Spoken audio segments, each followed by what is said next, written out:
When I was in third grade, I took my first state test. I remember having very little bathroom breaks. You have to go before.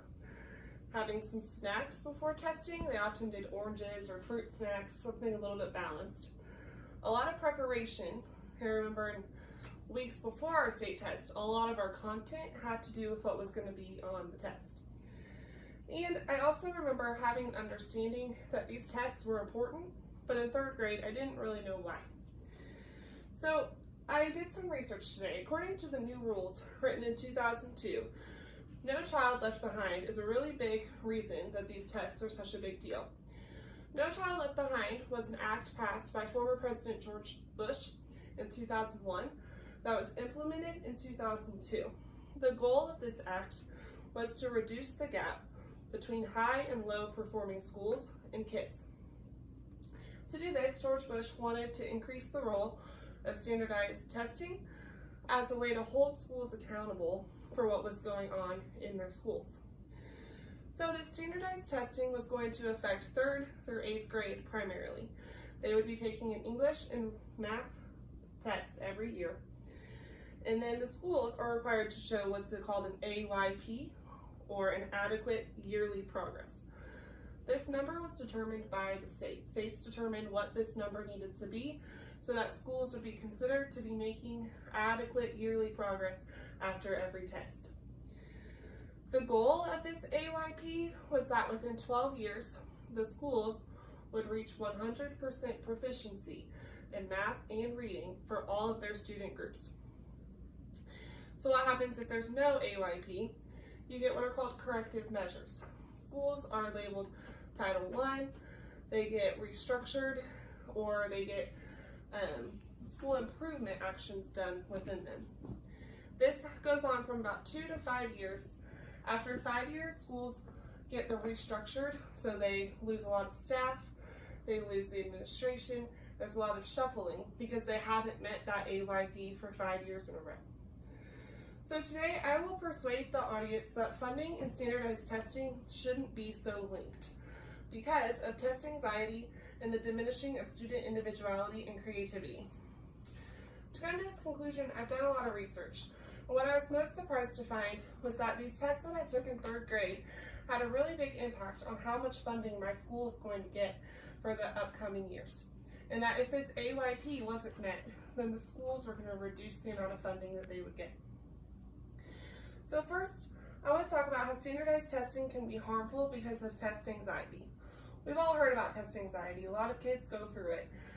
It's just the stressing out before a test, being concerned that you don't know the information, thinking that you're not going to do well, and having those thoughts constantly in your head.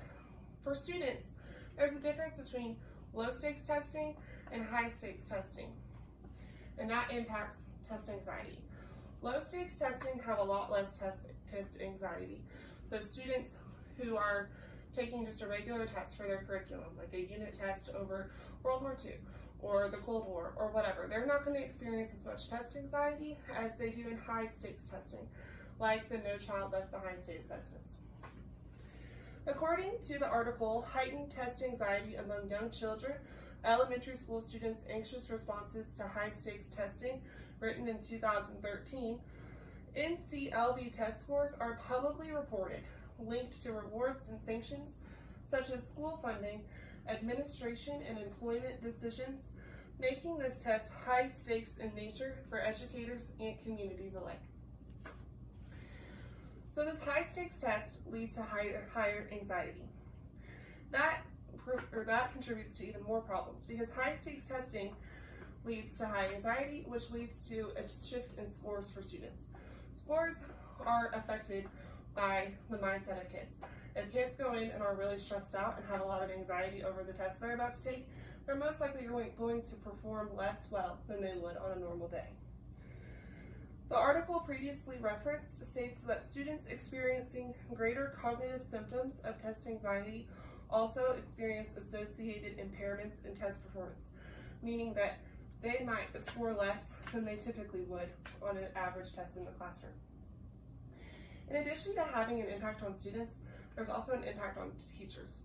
So teachers feel a lot of anxiety because of these scores' impact on their school. teachers know that these scores mean a lot, that they have to get good grades on the test in order to keep up with funding and to meet that AYP. According to the article, teachers also reported that they experienced significantly more anxiety about their students' performance on the NCLB testing than on classroom testing in general. So ultimately, this test anxiety causes a lot of problems. It affects students and teachers alike, and it can negatively impact the scores that students get on these standardized tests. Therefore, they really shouldn't be linked to the funding that a school receives.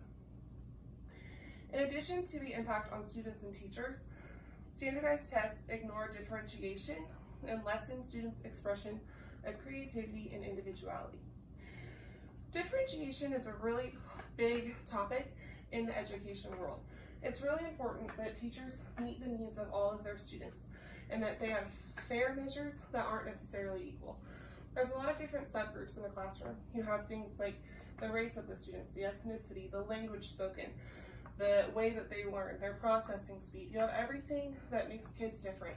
And as a teacher, it's the job to differentiate your information so that all students are able to grasp it. So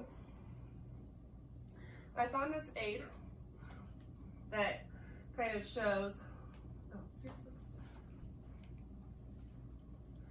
So it kind of shows that teachers can differentiate between content, process, and product according to the student readiness, interest, and learning profile. So students have different learning profiles, they have different ways that they learn, and it's the teacher's job to differentiate between that and then be able to shift the assignment to needs that will fit the student. However, these tests, these NCLB standard tests, they don't have any differentiation, they don't have any modification. All their tests look the same, they're standardized. So students in those subgroups, they don't have the accurate test because they can't have these modifications that are important. Also, the test lessens a lot of creativity and individuality in the classroom. So the tests are going to focus on mainly factual knowledge. This ignores other important things in the classroom. According to Producing Commodities or Educating Children, written in 2008, tests lack measurement for creativity, critical thinking, resilience, motivation, persistence, empathy, compassion, and more.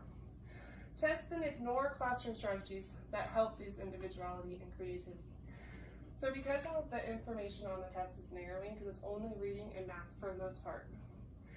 So this narrowing is talked about in the effects of standardized testing on teaching and learning, another look, which was written in 1991. The test leads to a narrowing of curricula and instruction, causing teachers to sometimes neglect the material that external tests do not include, like reading real books, or writing in an authentic context, or solving higher order problems.